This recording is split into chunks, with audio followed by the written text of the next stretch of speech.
Welcome back students. मैं आशीष sir आपके लिए एक आज नई टॉपिक की शुरुआत करने जा रहा हूं जिसका नाम है रेम्युनरेशन। रेम्युनरेशन में दो पॉइंट्स कवर होते हैं, सैलरी और कमीशन। इस सैलरी और कमीशन को डिस्कस करने से पहले आपको कुछ बता देना चाहता हूं कि फर्म के अंदर पार्टनर्स काम करते हैं। ये पार्टनर्स क्यों काम करते हैं? पैसा कमाने के लिए। अब ये पार्टनर्स दो तरीके से काम कर रहे होते हैं। कुछ पार्टनर सैलरीज के लिए काम करते हैं और कुछ पार्टनर कमीशन के लिए काम करते हैं। सैलरी आपको पता है मंथ एंड में सबको सैलरी मिला करती है, इसी तरीके से पार्टनर्स को भी सैलरी मंथ एंड में मिल जाया करती है। और कुछ पार्टनर्स होते हैं वो कमीशन बेसिस पे काम करते हैं, भाई नहीं मंथली काम करते, जब मन आया तब कुछ असाइनमेंट ले आए, उस असाइनमेंट बेसिस पे कमीशन मिल जाया करता है कि भाई। और साथ के साथ पार्टनरशिप फर्म ये कहती है कि भाई जितना प्रॉफिट है उसका परसेंटेज कमीशन आपको मिल जाएगा, आपको सैलरी नहीं मिलेगी। तो इस तरीके से हम ये दो और पॉइंट्स कवर करेंगे रेम्युनरेशन के अंदर, पार्टनर्स को सैलरी मिलती है या फिर मिलता है कमीशन। अब इसके ट्रीटमेंट की बात करते हैं, क्योंकि हमने लास्ट क्लास यानी लेक्चर 4 में हमने ये बात की कि सर P&L एप्रोप्रिएशन के अंदर डेबिट कर दिया जाता है सैलरी और कमीशन। तो वो कैलकुलेशन किस तरीके से की जाएगी? क्योंकि कैलकुलेशन मेन है कि भाई चीजें टॉपिक लिखना तो अलग बात है, लेकिन उसको कितना कैलकुलेट करें, कितना सही तरीके से कैलकुलेशन आई है, वो सब मायने लगता है। तो पहले हम सैलरी के बारे में डिस्कस कर लेते हैं। ये जो सैलरी है, पहली बात तो it is an appropriation not a charge. मैंने आपको पिछली क्लास में भी बताया, पहले लेक्चर अगर आप मेरे फॉलो कर रहे हैं, लेक्चर 1, लेक्चर 2, लेक्चर 3, उनमें हमने डिस्कस किया कि what is charge and what is appropriation. एक बार फिर से आपको रिपीट रिवाइज करा देता हूं। चार्ज और एप्रोप्रिएशन में फर्क ये होता है कि चार्ज वाले जितने भी खर्चे होते हैं वो सब P&L अकाउंट में आ चुके होते हैं, वहां डिडक्ट हो चुके होते हैं।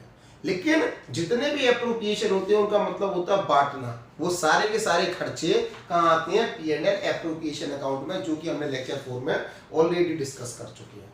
तो ये सैलरी और कमीशन दोनों ही अपने आप में क्या होती हैं?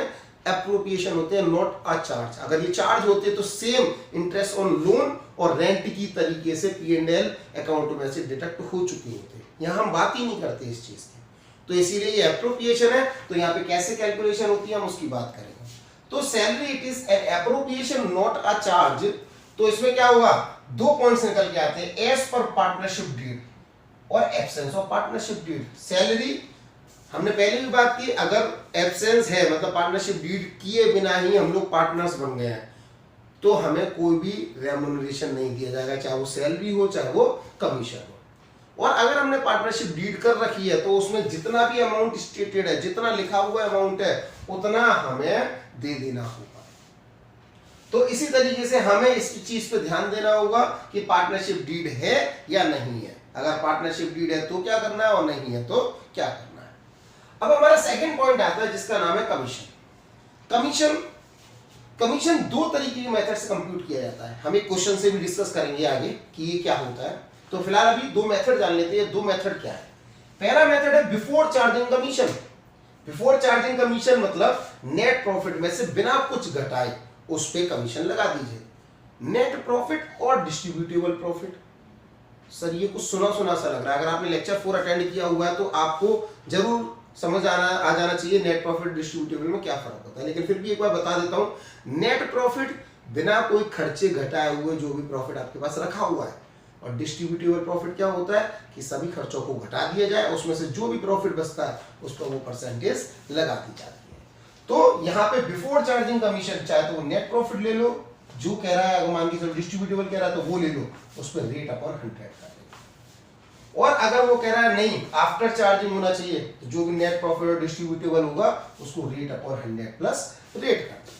अब देख लेते हैं इसको, छोटी सी पॉइंट से कवर कर लेते हैं। जैसे हमारे पास प्रॉफिट है 55,000 और वो कह रहा है बिफोर चार्जिंग कमीशन है। तो बिफोर चार्जिंग में नेट प्रॉफिट का हो चाहे डिस्ट्रीब्यूटेबल, मैंने तो एक अमाउंट ले लिया 55,000, उसको रेट सपोज करो 10% कमीशन मांग रहा है तो 10 अपॉन सिंपली 100। तो रेट अपॉन 100, रेट कितना है? 10% और अपॉन 100। तो इससे कितना आ जाएगा? 5500। आप चाहो तो कैलकुलेट करके देख सकते हो।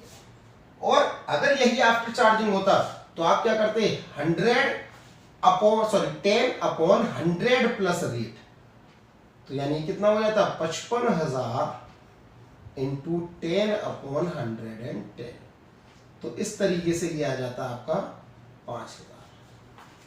तो ये डिफरेंस बन जाता है, क्योंकि हमारी कैलकुलेशन मिस्टेक्स हो जाती हैं केवल एक चीजों को मिस करने से। तो हमें ध्यान से सबसे पहला हमारा जो कह सकते हैं टिप्स होती है अकाउंटेंसी में अच्छे मार्क्स गेन करने की, वो होती है कि प्रॉपर क्वेश्चन को रीड आउट करें। क्योंकि जब तक हम क्वेश्चन को अच्छे तरीके से रीड आउट नहीं करेंगे तो हम कुछ ना कुछ मिस्टेक करने की कह सकते हैं स्कोप छोड़ देते हैं। तो वो कोशिश करें कि क्वेश्चन को अच्छे से रीड करें कि वो प्रॉफिट कह रहा है या डिस्ट्रीब्यूटेबल प्रॉफिट, वो कह रहा है बिफोर चार्जिंग या आफ्टर चार्जिंग। तो अगर आप इस पर ध्यान देंगे तो आपका क्वेश्चन कभी भी गलत नहीं हो सकता। तो कोशिश करें, ये टिप्स है कि minimise the mistakes and read carefully the question. तो हम लोगों ने इस केस में बात मतलब इस क्लास में बात की लेक्चर 5 में कि रेम्युनरेशन में सैलरी और कमीशन दोनों आते हैं। सैलरी दो तरीके से, यानी पार्टनरशिप डीड हो तो क्या और पार्टनरशिप डीड हो तो क्या, मतलब ना हो तो क्या। और कमीशन में दो मेथड हमने अप्लाई किए, बिफोर चार्जिंग और आफ्टर चार्जिंग, जिसमें बिफोर चार्जिंग में रेट अपॉन 100 कर देते हैं, जबकि आफ्टर चार्जिंग में हम लोग रेट अपॉन 100 प्लस रेट कर देते हैं। तो चलिए आइए सीख लेते हैं एक क्वेश्चन से। X and Y are partners, X is to get commission of 10% of net profit। यानी मैंने आपको पहले ही बताया था कि ये नेट प्रॉफिट या फिर डिस्ट्रीब्यूटेबल प्रॉफिट हो सकता है। तो आपके सामने नेट प्रॉफिट दे रखा है, तो 10% of net profit before charging any commission, यानी आपको बिना कोई कमीशन के चार्ज किए 10% नेट प्रॉफिट देना होगा। जबकि Y को कमीशन मिल रहा है 10% ऑन नेट प्रॉफिट, इसको भी नेट प्रॉफिट पे आफ्टर चार्जिंग ऑल कमीशन, ये जितने भी कमीशन, तो कमीशन तो एक्स का तो आ ही चुका, तो एक्स का कमीशन घटाने के बाद जो भी नेट प्रॉफिट बचता है उस पर 10% कमीशन देना होगा। तो नेट प्रॉफिट कितना है आपका 55,000। तो देखिए किस तरीके से इसकी कैलकुलेशन करेंगे हम। बिफोर चार्जिंग एक्स कमीशन निकाला तो 55,000 इंटू 10/100, ये तो बिफोर चार्जिंग है, रेट अपॉन 100 ले लेंगे, यानी 5500, यानी 5500। और आफ्टर चार्जिंग में बात करें तो वाई कमीशन जब निकालेंगे तो इस 55,000 में से 5500 को माइनस करेंगे, क्योंकि आफ्टर चार्जिंग ऑल कमीशन था। तो बचता है आपका 49,500 इंटू 10/100 प्लस रेट, यानी 10, तो आपका आता है 4500। तो इसका ट्रीटमेंट क्या रहेगा, इसका ट्रीटमेंट रहेगा P&L एप्रोप्रिएशन के अंदर 2x कमीशन हम लिख देंगे 5500, वाई कमीशन आपका 4500 और आपका प्रॉफिट है कितना 55,000, तो उसमें से माइनस करके आपका कितना बचा 45,000 profit transfer to capital account, यानी ये आपका डिस्ट्रीब्यूटेबल प्रॉफिट है।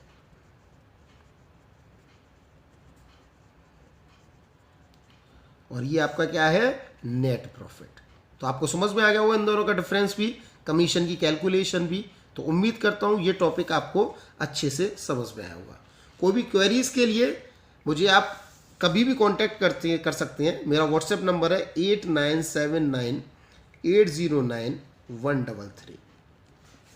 तो मुझसे जुड़े रहने के लिए मेरे चैनल को सब्सक्राइब कर लीजिए और कभी भी कोई भी क्वेरीज के लिए मुझे इस नंबर पे व्हाट्सएप आप कर सकते हैं।